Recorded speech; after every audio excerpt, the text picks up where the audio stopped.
Bismillahirrahmanirrahim. Alhamdulillahirabbil alamin wassalatu wassalamu ala asyrafil anbiya'i wal mursalin sayyidina Muhammadin wa ala alihi wa sahbihi wasallim.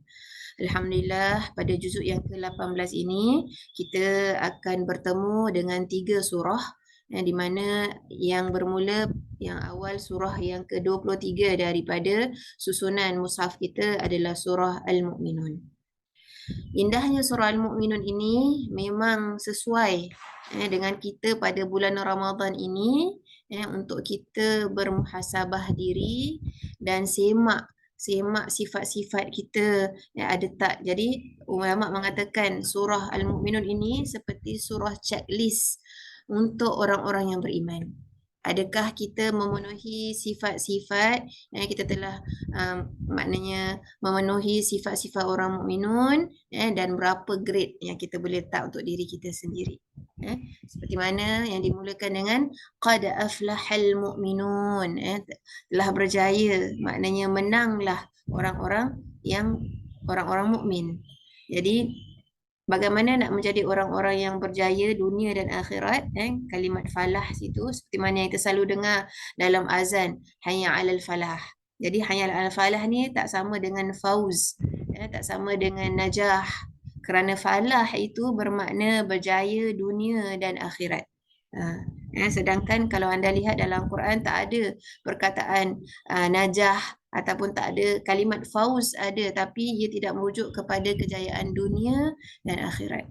Okay. Jadi Allah Subhanahu Wa Taala sebutkan di dalam surah Al-Mu'minin beberapa karakteristik orang-orang mukminun, kemudian ganjaran mereka yang beramal soleh, kemudian di akhirnya pula ciri-ciri kesudahan bagi mereka yang kafir. Jadi kita boleh buat checklist sendirilah, antaranya yang menjaga solat, yang khusyuk dalam solat, kemudian yang meninggalkan perkara-perkara yang sia-sia, lagwi mu'aridun, kemudian yang melaksanakan zakat, sedekah, kemudian yang menjaga maruah dirinya, kemudian seterusnya. Maknanya di pertengahan surah itu nanti disambung lagi ciri-ciri orang-orang yang mukmin. Moga ia surah ini menjadi suatu surah muhasabah diri kita. Maka kita lihat di sini dimulakan surah ini dengan cerita mengenai mereka yang berjaya, iaitu orang-orang yang beriman. Dan di penghujung surah ini pula menceritakan cerita mengenai mereka yang tidak berjaya, iaitu golongan orang-orang yang tidak beriman. Okay.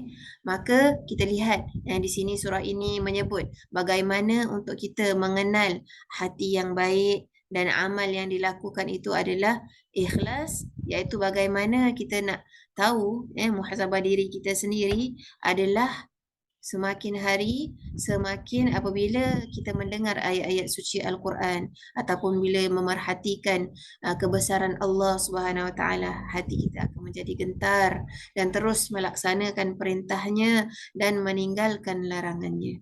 Itulah tanda apabila hati kita ini semakin hari semakin terbentuk dengan pembentukan iman dan khusyuk dengan Allah Subhanahu Wa Taala. Baik, seterusnya kita pergi kepada surah An-Nur, surah yang juga memperkatakan mengenai masyarakat Muslim, di mana dalam surah An-Nur ini kita dapati ia merupakan surah yang membina pertahanan moral dan sosial yang kuat bagi umat Islam.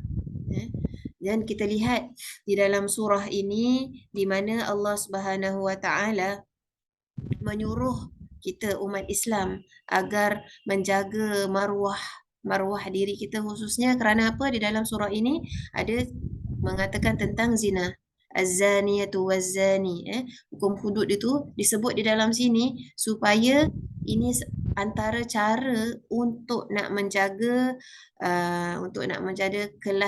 kelestarian zuriat, keamanan, menjauhi daripada fitnah, menjauhi daripada dosa. Jadi ianya bermula dengan hendaklah kita menjaga diri kita dan generasi kita menjauhi perbuatan zina. Kemudian kita lihat juga di dalam surah ini ada penyaksian bagi mereka yang menuduh wanita yang berzina, disuruh untuk membawa saksi. Kalau siapa yang tak dapat membawa saksi, ia adalah merupakan suatu penghinaan bagi mereka yang menuduh tanpa saksi. Jadi kita lihat ini semua suatu nilai-nilai dan pergaulan serta akhlak yang Allah Subhanahu Wa Taala ingin umat Islam itu menjaga. Okay. Mengikut sirah di dalam surah ini juga, ketika surah ini diturunkan juga, adalah kisah di mana kesucian Sayyidatina Aisyah radhiyallahu anha dipelihara oleh Allah, iaitu mengenai hadisul ifki, suatu peristiwa yang sangat menguji kerukunan rumah tangga ataupun keharmonian rumah tangga Rasulullah sallallahu alaihi wasallam bersama Sayyidatina Aisyah, di mana golongan orang munafik ini menuduh Sayyidatina Aisyah melakukan zina dengan seorang sahabat yang sebenarnya memberikan pertolongan kerana Aisyah itu tertinggal dalam perjalanannya yang bersama-sama dengan Rasulullah bila Sayyidatina Aisyah tu keluar daripada tempat kita panggil tempat berehatnya di atas unta situ, kemudian oleh kerana Aisyah ni ringan, jadi orang tak boleh nak bezakan dia ni ada dekat atas dalam ke tak ada dekat dalam, tak tahu.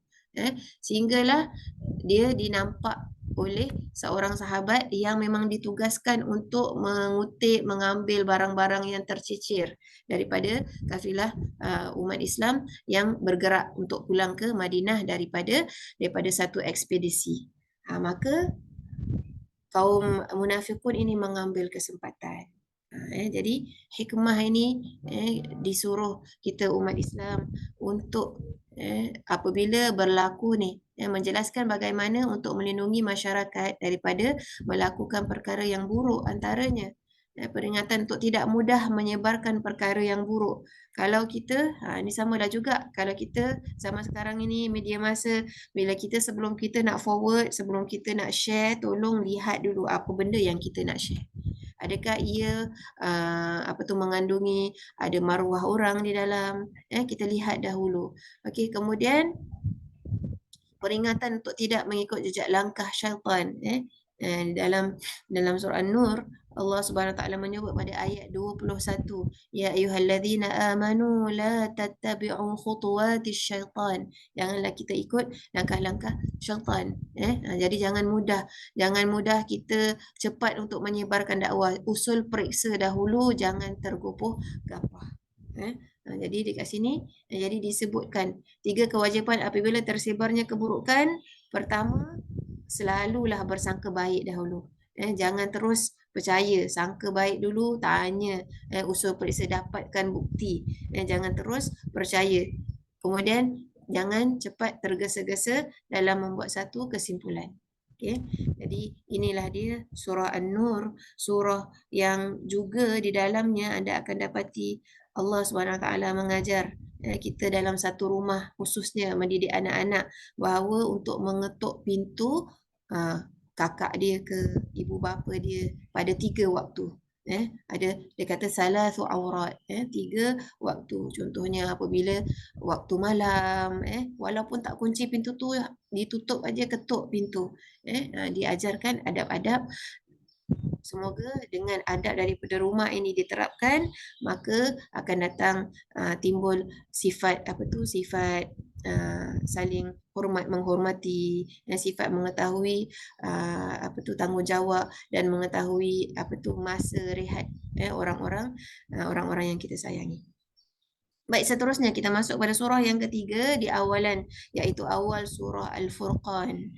Okay, surah Al-Furqan, Furqan bermakna yang dapat membezakan ataupun kita panggil memisah antara yang hak dan yang batil. Okay.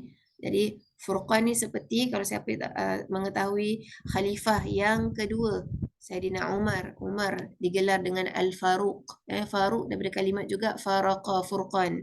Okay, juga yang kita lihat di sini Allah Subhanahu Wa Taala memberi pembelaan kepada Nabi Muhammad sallallahu alaihi wasallam dan juga kepada Al-Quran daripada apa yang dituduh yang difitnah oleh golongan musyrik Mekah di dalam dakwah Rasul sallallahu alaihi wasallam. Maka kita lihat dia akan bermula, surah ini bermula dengan kisah orang-orang musyrikin dan ditutup pula dengan kisah orang-orang yang bertakwa. Kita tengok dia opposite dengan surah Al-Mu'minun. Al-Mu'minun dia ceritakan pasal orang yang beriman dulu, kemudian ditutup dengan mereka yang tidak beriman. Namun surah ini dibuka dengan golongan musyrikin, ditutup dengan golongan yang beriman. Dan anda akan dapati poin yang terakhir, keindahan surah Al-Furqan ini. Surah Al-Furqan ini adalah dimulai dengan Tabarakalladzi. Di dalam Al-Quran hanya 2 aja surah yang dimulai dengan Tabarakalladzi, iaitu pertamanya surah Al-Furqan, yang keduanya anda akan dapati dalam surah Al-Mulk. InsyaAllah, moga kita nanti akan membicarakan lagi keindahan surah Al-Furqan, insyaAllah pada sesi esok dalam kita membaca juzuk yang ke-19 insyaAllah ta'ala. Sekian perkongsian yang sedikit daripada saya. Moga kita beroleh rahmat Allah dan mendapat petunjuk daripada Al-Quran. Kita tutup majlis kita dengan bacaan tasbih kafarah dan surah Wal-As. Bismillahirrahmanirrahim. Subhanakallahumma wa bihamdika asyhadu an la ilaha illa anta astaghfiruka wa atubu ilaik. Subhanakallahumma wa bihamdika asyhadu an la ilaha illa anta astaghfiruka wa atubu ilaik. Subhanakallahumma wa bihamdika asyhadu an la ilaha illa anta astaghfiruka wa atubu ilaik. Bismillahirrahmanirrahim. Wal 'asri innal insana lafi khusr إلا الذين آمنوا وعملوا الصالحات وتواصوا بالحق وتواصوا بالصبر. السلام عليكم ورحمة الله وبركاته.